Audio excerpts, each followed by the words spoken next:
Some people ask me sometimes, Tim, 'cause when I was a principal, I just loved it, and I loved all the work that I got to do. Okay, when I was a high school principal, it wasn't so much of a love thing, all right? I actually had a theme song when I was a high school principal, all right? Start spreading the news, they're leaving someday. There's a whole thing, right? As a middle school principal, my theme song, oh my gosh, if I only had a brain. You know what those kids are like, right? Elementary, though, there's something about us. I mean, people would say, Tim, you're always so doggone positive. Why is that? I said, are you kidding me? Are you kidding me? Do you know what I get to go to every single day? Do you know what I get to watch happen every single day? Why would you not be positive when you see teachers working their magic on kids? If you just open our eyes and our hearts and our minds about what this is all about, wow. I mean, why would we work collaboratively? Because we get stories like this when we work collaboratively, because sometimes we have the effort from one another to support us when we struggle or when we have to have that difficult conversation or that difficult work with a student. Did anyone hear a story that you're going, oh my gosh, it's not your story, it's someone else? Anyone hear a story that you'd like to, you go, everybody needs to hear this. Everyone needs to hear this story. Be brave. It's sharing something from a colleague. Stories build your culture. Anybody? Where are you? Real loud. Someone coming said student, I believe that was mute, and the child said 2 words. So I didn't hear. Well, okay, so a student who is a mute, right, was able to learn to speak because of a teacher. Give that teacher a hand. Anyone else have a story you heard? Okay, here's what I'm going to ask you to do. We won't push you on that one. Instead, we're going to ask you to do this. I think the beauty of a collaborative culture is that we support each other at all times. And so, which causes us sometimes to get into the mode of we have to persevere. That part that says, I'm not going to give up on you, even if you give up on yourself, that can be exhausting for us, can't it? So if it's exhausting for us, sometimes we need the support of each other. So here's what I'm going to ask. We told our kids that they have to persevere. So we told ourselves you have to persevere. We've got a day together. You'll have to persevere with me. All right? So here's what I'm going to ask you to do. Turn to a neighbor real quick. We're going to make somebody's day. All right? You're going to make their day. Turn to a neighbor. Look them in the eye. Look them in the eye. Don't even have to look at me. Just hear my voice. Right? Look at a neighbor. Look at a neighbor. All right, now, repeat after me. No matter how hard it is, or how tough it gets, we're going to make it. Give that person a high five, please. All right? All right, now turn to another neighbor. Turn to another neighbor, because it's not just about one neighbor. In the collaborative culture, it's about lots of neighbors, all right? So turn to another neighbor. Repeat after me. Other neighbor. Okay, let's do it again. Here we go. Other neighbor. No matter how hard it is, or how tough it gets, we're going to make it. Give them a high five. All right? Now, I know, though, that sometimes, no, don't leave them. Don't leave them. I know sometimes it's just you out there working on your own. So here we go. Turn to yourself. Turn to yourself and repeat after me. Here we go. Ready? Self. What the heck happened to me? No, don't do that. Don't do that. Instead, do this one. Self. No matter how hard it is, or how tough it gets, I'm going to make it.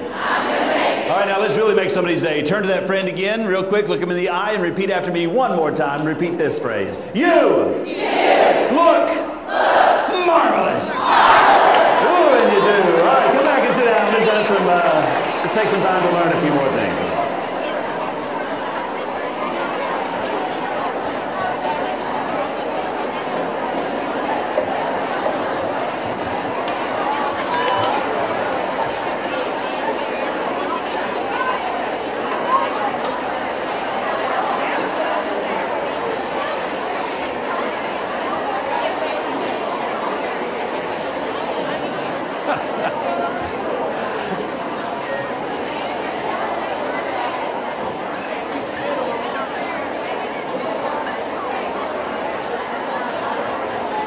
Okay, so let me welcome you back.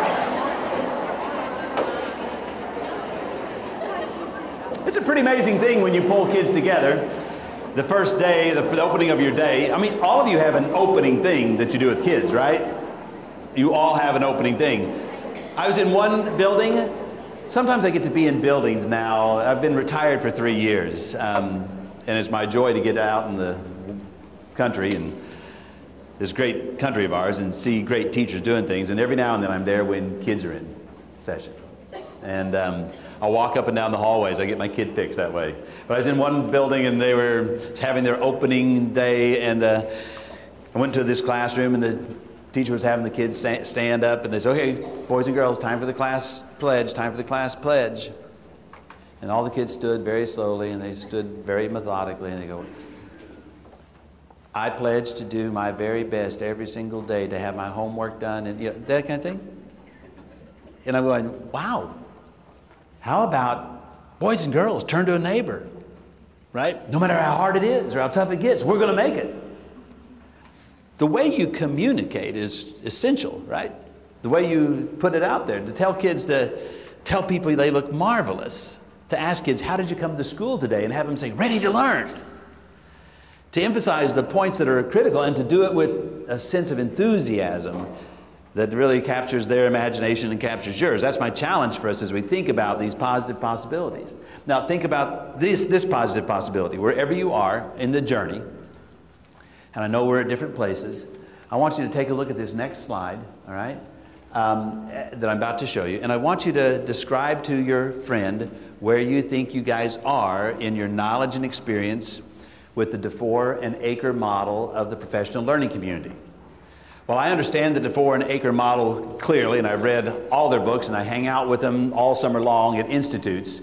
It is a model that is built around some big ideas and critical questions and essential characteristics. It's built around the idea that teachers will work collaboratively on matters related to learning, not other matters, but matters related to learning. So I want you to think about the effort that's been in your school and think about where you guys are on the journey, because until we reflect on where we are, we can't get to where we want to be. Now look at this slide, kids on a tree.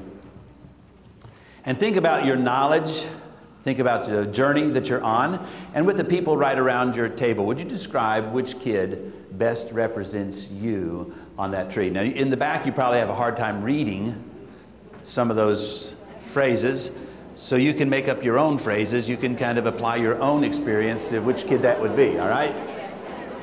I will tell you that Campbell Elementary School, at one point in time, we were the kid right here at the bottom. Is that going to work?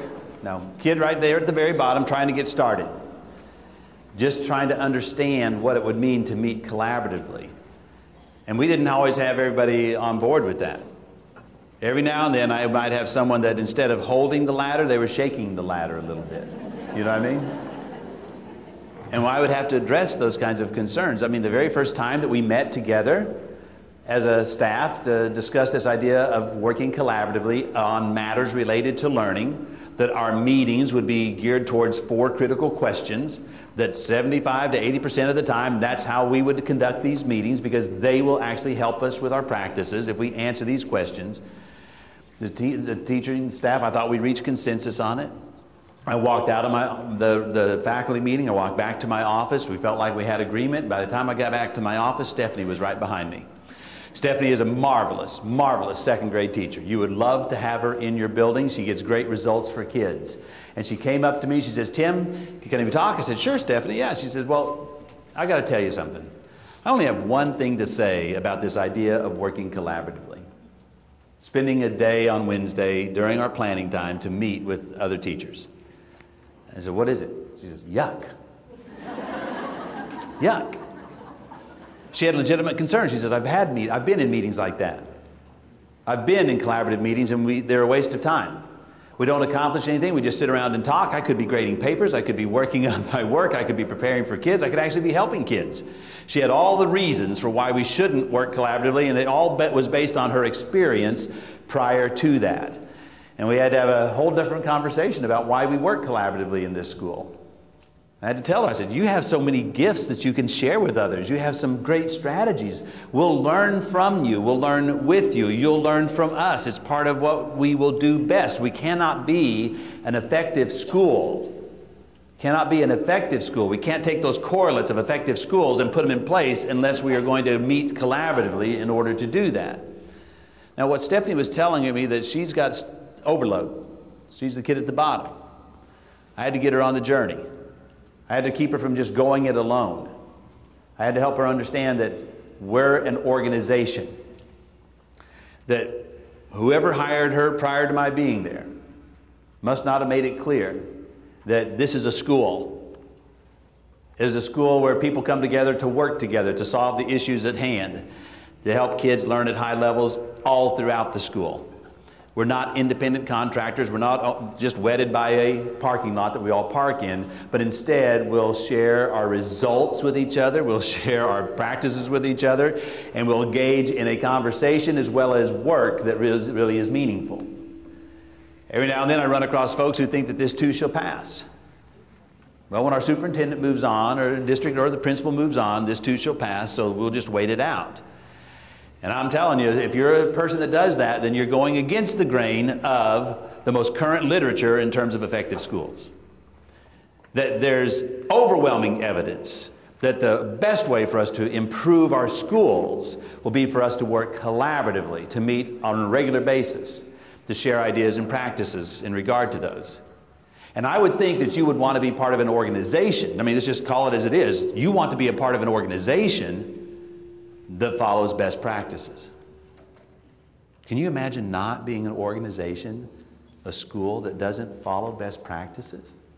Who's not willing to look at what the current literature is? The world has changed. The kids have changed.